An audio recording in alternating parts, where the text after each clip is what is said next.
African American culture. Do you guys want to know why? Yeah. Do you really want to know why? Yeah. Who's gonna tell us? I'm gonna tell you.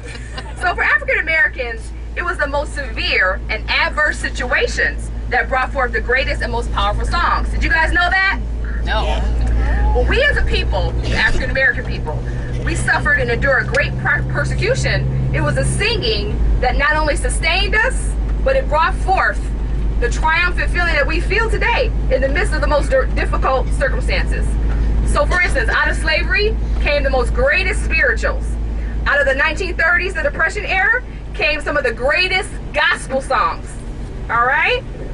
And out of the civil rights movement came some of the most bold and beautiful freedom songs. Gospel music is more than a type of certain kind of song. It's not just one song.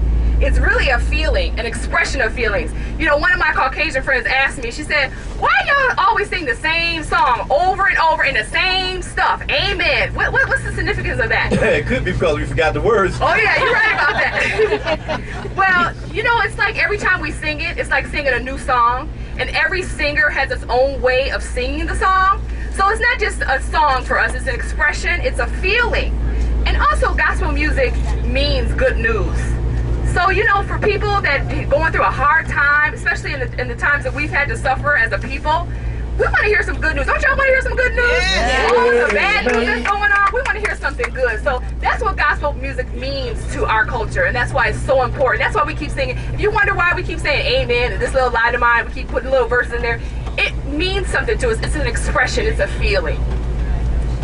And on top of that, you know, the fact that there's so many things that go on that kind of like dampen our spirits.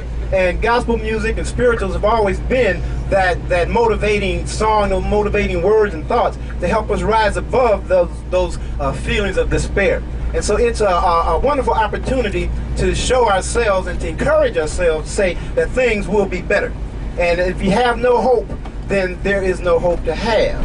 So one of the things that I know, that I grew up with my grandparents who were from the South, and so I grew up with a lot of the spirituals, you know, and one of the things that they loved to hear us sing, well, they loved to sing, and I loved to hear them sing, was this old spiritual.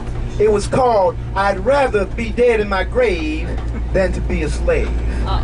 Okay, and so would you all like to hear a little bit of how we do it? See, he doing this improv stuff. See, he didn't tell me he was going to do that. He's going to choose a song that I got to lead. Now, see, he ain't right. That's why I'm on your left. You full of jokes. All right. You want me to lead that song? Oh, sure, absolutely. Wouldn't you like to hear us sing this song? Yeah. All right, thank you. All right. I'm glad you all are with me. We have a captive audience. You can't go anywhere anyway. Stop with us. Oh, freedom.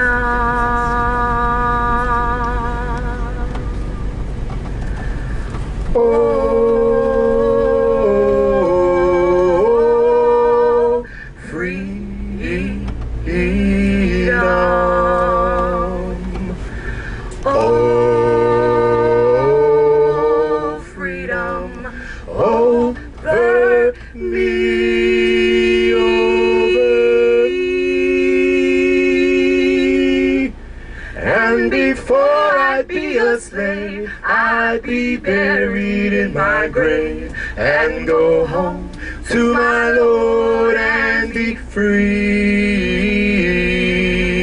Oh, freedom, freedom, oh, freedom, freedom, oh, freedom over me, over me. And before I'd be a slave, I'd be buried in my grave and go home to my Lord and be free, yes, to be free. Oh, more darkness, no more darkness, no more darkness over me, over me. And before I'd be a slave, I'd be buried in my grave and go home to my Lord and be free, yes, be free. There'll be glory, there'll be glory, there'll be glory over me. a slave, I'd be dead and buried in my grave, and go home to my Lord and be free, yes, be free. Yes, before I'd be a slave. Oh, I'd be buried in my grave and go home to my Lord and be free, and be free. Yes, before